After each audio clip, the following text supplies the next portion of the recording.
Bonjour, je suis ravie d'accueillir aujourd'hui Édouard Martin qui vient de terminer son rapport sur le développement de l'industrie des métaux de base et qui d'ailleurs a été voté avec un grand succès cette session à Strasbourg. Bonjour Édouard. Bonjour Sylvie. Pour rédiger ce rapport, je crois que tu as pris le temps de faire plusieurs voyages dans plusieurs pays, une 10 pays dizaine de pays. européens, ouais, c'est ça. Selon toi, le bulletin santé de l'industrie des métaux de base, c'est quoi maintenant? C'est une industrie qui est en convalescence, mais qui malheureusement vient de subir un nouveau gros malaise, puisque depuis un an, lorsque j'ai commencé ce travail effectivement de faire l'état des lieux de ce qu'était l'industrie de métaux de base, subit une concurrence sans précédent, notamment venant de Chine, de la Russie, qui casse les prix, qui brade les prix. Donc en un an, on a vu les prix de l'acier être divisés par deux. Donc nous sommes aujourd'hui quasiment au chevet d'un malade en voie de mort. Et donc si l'Europe ne prend pas les mesures d'urgence là, très rapidement, dans les prochains jours, on risque d'assister à la disparition complète de tout un pan de l'industrie. Je rappelle quand même quelques chiffres importants. 170 millions de tonnes d'acier produites en Europe, 400 000 emplois directs, lorsqu'on sait qu'un emploi industriel engendre 3 autres. Donc par les temps qui courent, l'Europe ne peut pas se permettre ce luxe de perdre encore autant d'emplois et surtout un secteur stratégique. Mais il n'est pas trop tard. Il n'est pas trop tard. D'ailleurs, c'est le rapport, ce que nous préconisons, les mesures ont été plutôt bien accueillies par y compris les chefs d'entreprise, les organisations syndicales, les ONG, puisqu'on parle de développement durable. Donc on influe positivement sur le respect de l'environnement, sur la santé publique des territoires et notamment des élus locaux. Là, nous offrons au Conseil, donc au ministre de l'Industrie des 28 pays, l'outil, en tout cas la boîte à outils, pour mettre en œuvre ces mesures. Tu as évoqué tout à l'heure la question en filigrane de la délocalisation, si j'ai bien compris. Oui. Tu fais des préconisations dans ce domaine? Tout à fait. Alors aujourd'hui, en plus de la concurrence déloyale concernant les prix liés au dumping de pays notamment comme la Chine ou la Russie, nous sommes soumis à une autre contrainte qui pourrait voir aussi de nombreuses délocalisations de ce secteur vers des pays qui n'ont pas les mêmes contraintes que nous en termes environnementaux, donc en termes d'émissions de CO2. Je rappelle que la Commission, comme objectif, s'est fixé de donner un prix au carbone.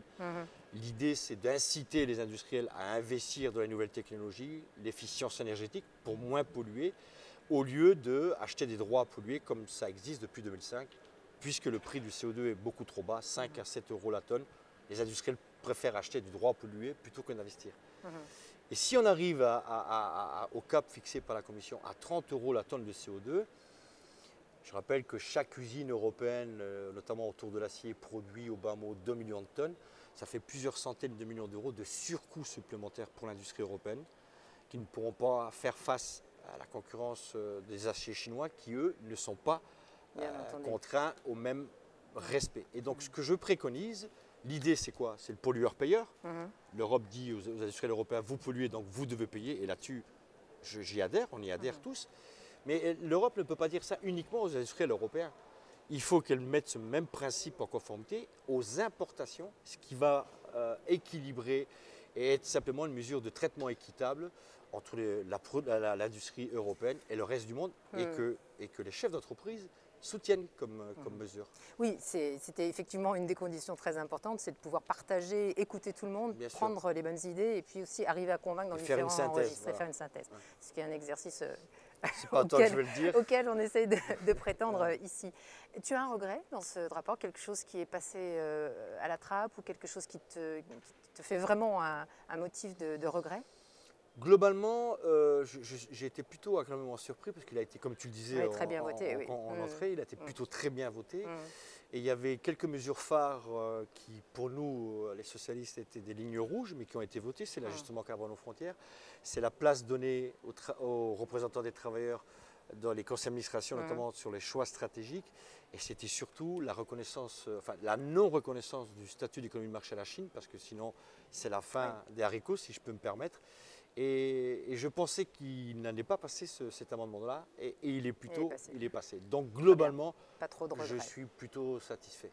Et dernière question, maintenant le parcours de ce rapport, toute cette boîte à outils, tous ces outils que tu as mis sur la table, qu'est-ce que ça va devenir? Ce qu'on souhaite faire, avec ton aide, avec l'aide des socialistes et d'autres qui croient en l'avenir d'une industrie propre européenne, parce qu'il faut qu'on garde ces compétences-là aussi, c'est de convaincre la Commission et le Conseil que ce que nous autres parlementaires nous avons réussi à faire, c'est se mettre autour d'une table, réfléchir ensemble, des vraies mesures qui sont saluées par l'ensemble du monde de l'industrie.